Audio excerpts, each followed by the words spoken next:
রাত্রে 8:30টার সময় আমার ভাই আমার বাড়িতে। সেই মহিপালপুর থেকে পুরো আমাদের বাড়ি। এতটা দূরও এসছে। চলো কেন এসছে পরে বলছি। তো আমি আর আমার মা বেরিয়েছিলাম বাজারে। দেখো প্রচণ্ড পরিমাণে ঠান্ডা ছিল। আমি আর মা তো একদম সোয়েটার টুপি পরে বেরিয়ে পড়েছি, কারণ প্রত্যেক বৃহস্পতিবার আমাদের এখানে একটা বাজার হয়। সেই বাজারে সবজি কিনি। আর আমার এখানে বিল্লু আমার গাড়ির ওপরে বিন্দাস বসে আছে। তারপরে আমি আর আমার মা আমাদের বাজারে চলে যাই।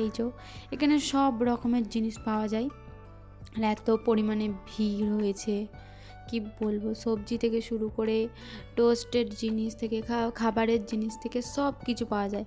আর এখানে যে লেভেলের কুর্তিগুলো আসে না, আমি সত্যি বলছি, বড় শপিং মলের থেকে আমার মনে হয় এখানে বেস্ট আমার জন্য।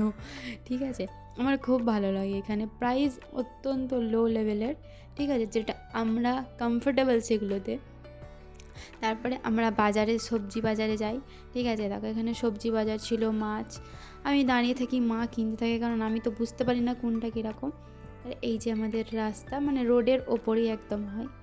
এটা কেউ একটা যাচ্ছিলো গাড়ি করে, যাই হোক হবে। তারপরে এখানে আমরা বাজারে একটা ব্যাগ কিনে নিই, যেহেতু ব্যাগ নিয়ে যাইনি। আর এই যে মা মূলো শাক নিয়েছে, তারপরে আরও ভেন্ডি, এই সব সবজি নিয়েছে। আর এখানে অ্যাপেল বিক্রি হচ্ছিলো। মা বলছিল অ্যাপেল নিবি, বাট আমি নিইনি, কারণ অ্যাপেল আমি খাই না, আমার পছন্দ নয়। আর এখানে শুকটি বিক্রি হচ্ছিলো। আমার মা দেখছিল কি শুকটি আছে না আছে।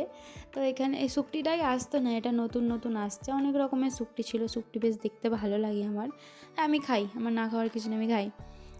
তো তারপরে আমি আর মা মাছের দিকে চলে যাই। আর এই যে এটা কোনো বরফের মাছ।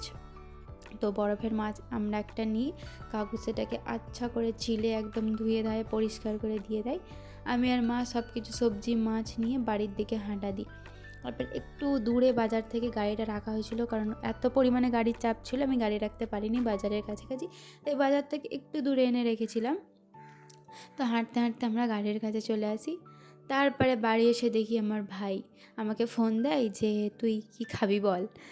আমি বললাম ঠিক আছে, তুই আমার জন্য মোমো নিয়ে আয় আর চিকেন রোল নিয়ে আয়। ও এত দূর থেকে মহিফালপুর থেকে একদম আমাদের ওনাতে চলে এসছে, মানে ভাবতে পারছো কত দূর। ও আমাকে খাওয়াতে আসছে কি মোমো। তো যাই হোক, আমি ভাবতে পারিনি যে চলে আসবে সিরিয়াসলি। এবার রাতের বেলায় এই যে পরিমাণ ঠান্ডা, তো কী বলবো, আমি টেস্টি মোমো একদম খেয়ে নিয়েছি। আমার মোমো খেতে ভালোই লাগে, আর রোল। তারপর আমরা মা একদম ওদেরকে আধা দিয়ে গরম গরম চা করে দেয়। তারপরে ওরা 9টায় পার হয়ে যাচ্ছিলো, তখন ও দুটোই ভাই হয়, দুজনাই বাড়ি চলে যায়। আমি ওকে বলি যে ভালোভাবে যে জোরে গাড়ি চালাবি না, কারণ ও গাড়ি চালালে, আমার ভাই গাড়ি চালালে গাড়ি ওর সাথ দেয় না। যতবার ও গাড়ি চালিয়েছে ওর অ্যাক্সিডেন্ট হয়েছে। তার জন্য বাড়িতে সবাই ভয় পায় যে ও গাড়ি না চালালেই মানে ভালো হয়। কিন্তু ছেলে মানুষ, গাড়ি চালানো থেকে কেউ আটকাতে পারে? তো এই ভাইটাই গাড়ি চালাচ্ছিল। তো ভিডিও কেমন লাগলো বলো। Bye bye.